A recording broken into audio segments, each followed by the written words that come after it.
Votre programme iSide avec Moto Blues, le plus grand choix d'équipements pour tous les motards.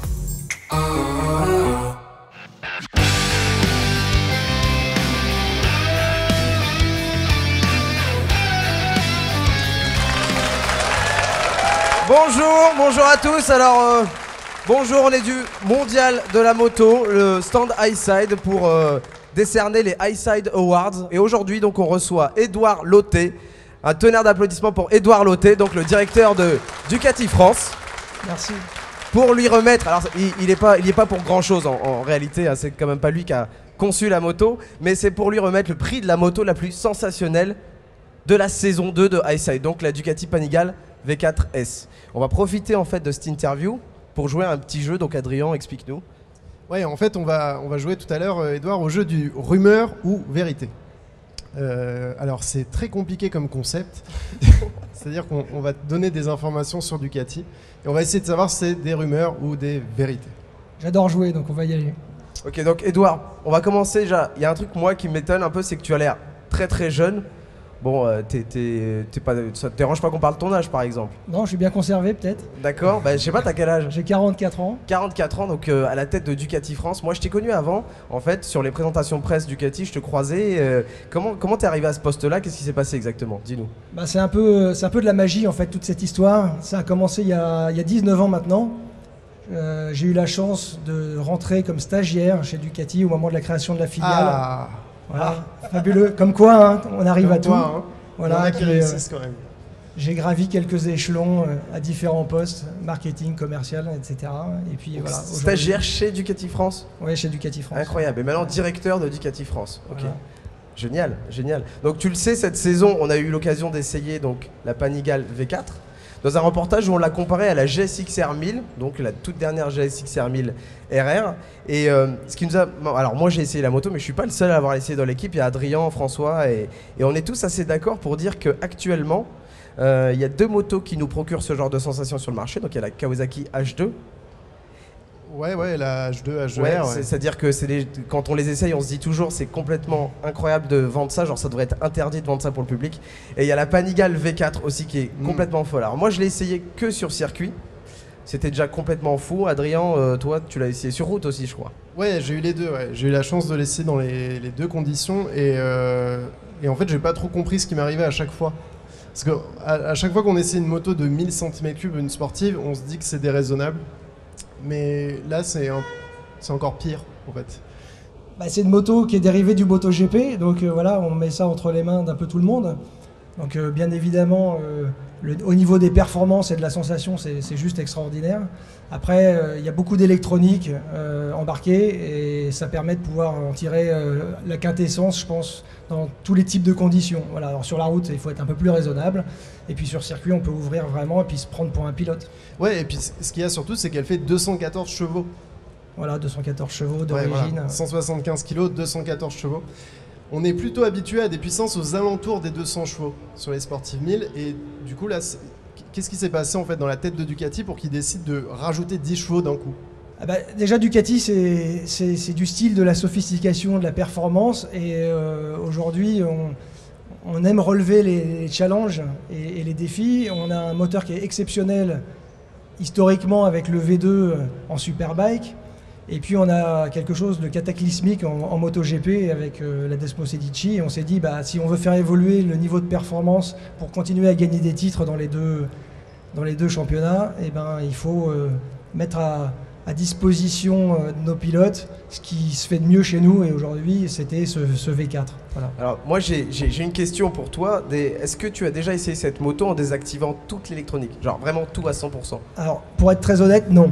Voilà. Je roule en moto beaucoup, mais non, j'ai pas les aptitudes pour ça. Tu sais qu'on me l'a interdit moi. J'ai essayé la moto sur le circuit de Valence et genre j'ai demandé, j'étais un des seuls, je crois être le seul à devoir demander à tester la moto sans l'électronique, juste pour voir, hein, par curiosité, hein, pas par, tu vois.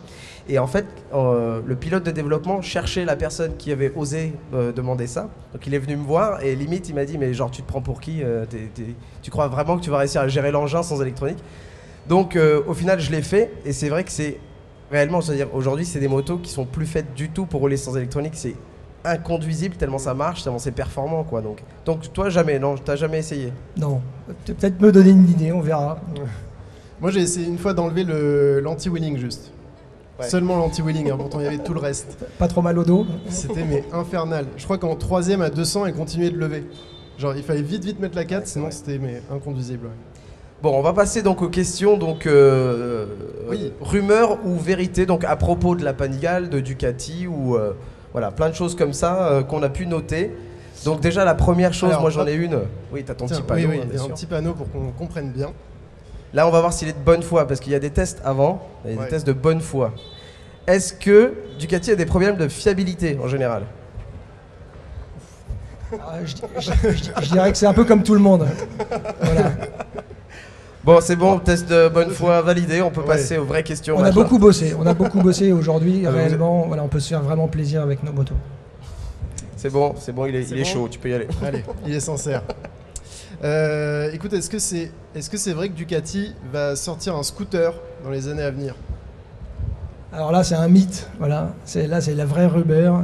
Ouais. Mais alors, heureusement ou malheureusement, j'en sais rien. Non, heureusement. Mais clairement, j'ai jamais vu dans les cartons de Ducati ni dans les prototypes quoi que ce soit proche d'un scooter. Alors, C'est vrai, c'était pour- sorti. pourtant, Ouais. on a eu un scooter hein, il y a, dans les années 50. Ah oui, Ducati très a produit très un longtemps. scooter. Ouais, voilà. exact. Ok, bon, moi personnellement ça me rassure, on va rester sur des motos, genre pas des baignoires en plastique, voilà, vous allez rester là-dessus, c'est cool. Ok, bon, c'est Des bien. vrais motos. Merci. Tu fais la suivante? Bah, si tu veux, on peut en Non, faire vas-y, une je chaque. t'en prie, ouais, vas-y. Ok. Et est-ce que c'est vrai que Ducati va sortir une moto électrique dans les années à venir? Alors, c'est difficile à dire. Ouais, le panneau. Ah oui, ouais. Alors, c'est probablement entre les deux. Voilà.